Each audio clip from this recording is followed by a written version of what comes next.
আমার রুম থেকে পেছনের দিকে যে বাগানটা দেখাই, ওটা আর রুম থেকে দেখাবো না, আজ কাছ থেকে দেখাচ্ছি।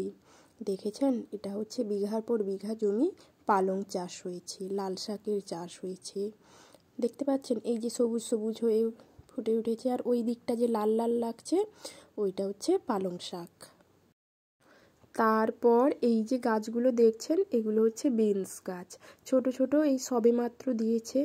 এইগুলো এই লাল শাকটা উঠে গেছে, তারপরে দাদা বিনস গাছগুলো দিয়েছে আর কি। সবুজ সবুজভাবে এত সুন্দর লাগছে কি বলবো।